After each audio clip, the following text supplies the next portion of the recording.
All right, we going live. We live. Y'all see the title, The Billionaire Space Club. Jeff Bezos just launched off into space.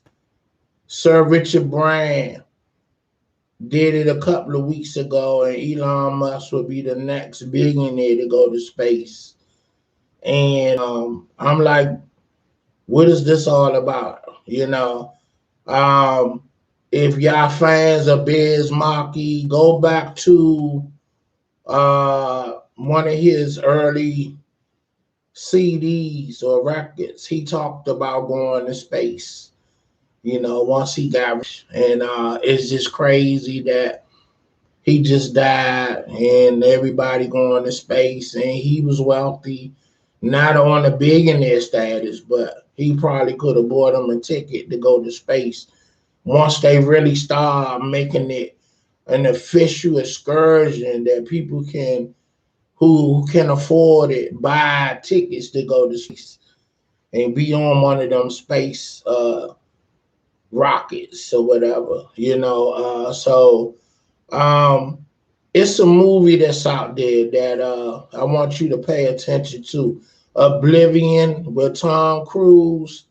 This movie, they say art imitate life. And I say that because this movie with Tom Cruise in it, it was basically about the wealthy move to space and all the peasants that was poor lived on Earth. And it was actually a police force, some kind of Earth space police force that policed the galaxy, that kept the peasants from coming to space, because that was the echelon of living.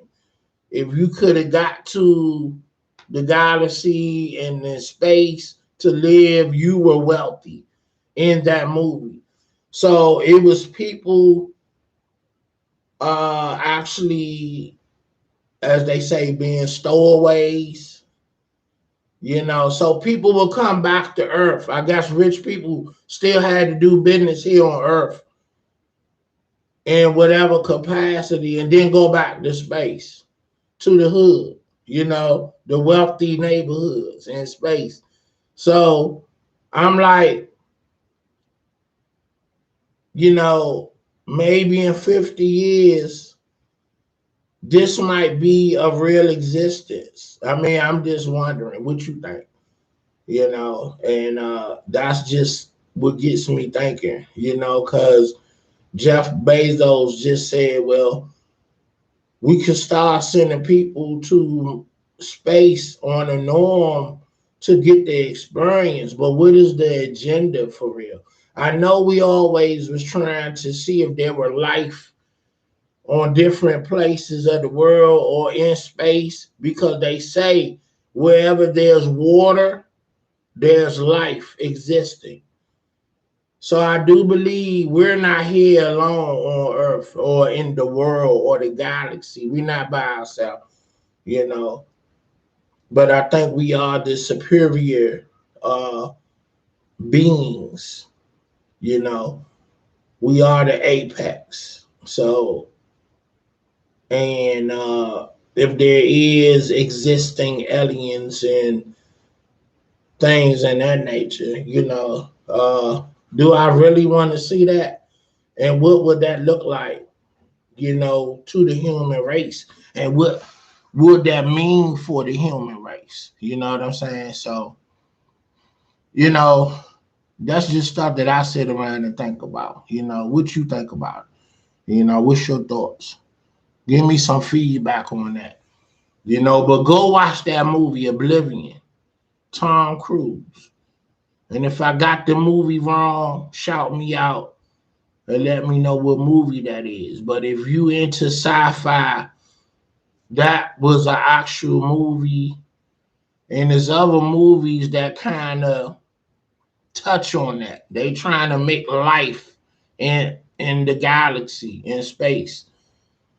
You know, basically saying that Earth is polluted and you'll live better and longer and healthier I heard something that you won't even age if you make it to space because of, you know, whatever reason that is. It's like an anti-aging atmosphere, something like that. So, you know, that's going to be great for those that live to see that. And I ask people on a regular, if you could have eternal life, would you take it? You know, that means you're gonna outlive all your family members and all your friends, and you're gonna just be time traveling, basically, like that movie Highlander. And I just seen a movie where these warriors, like they was agents of like CIA, and they will go in third world countries and save people and on these Secret Service missions and whatnot. So this was a team of individuals that couldn't die.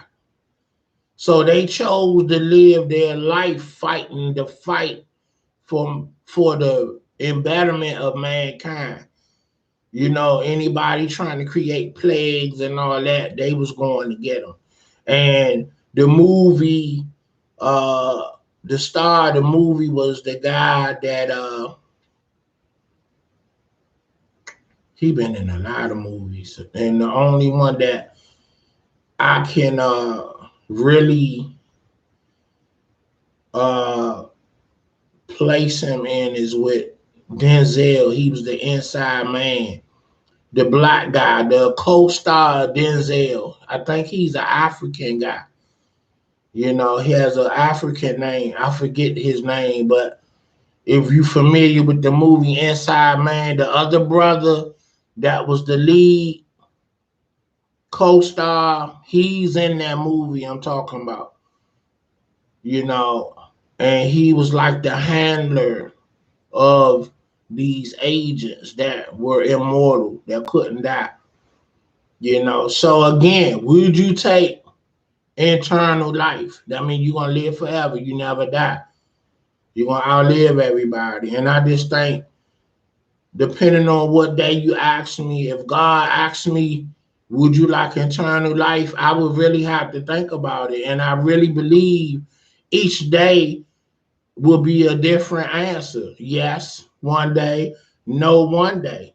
You know, I I'm really stuck on that. Because do I want to outlive everybody that I will ever know and love, or do I want to be like this team of mercenaries that will clean up the bad that's in the world by getting rid of the plagues of criminals that threaten the well-being of life?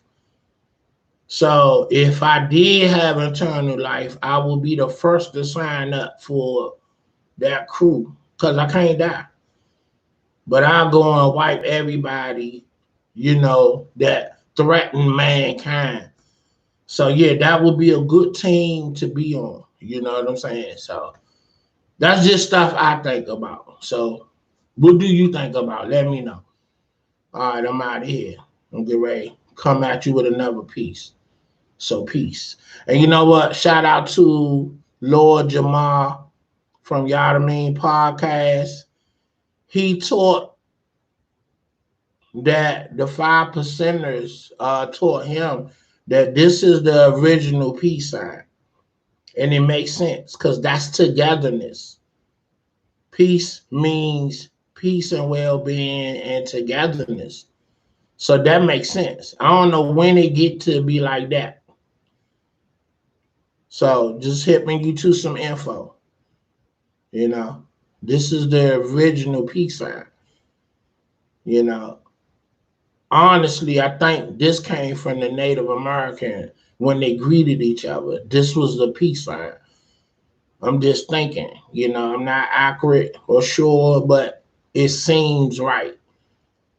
So, yeah, I'm putting you up on game. All right, peace.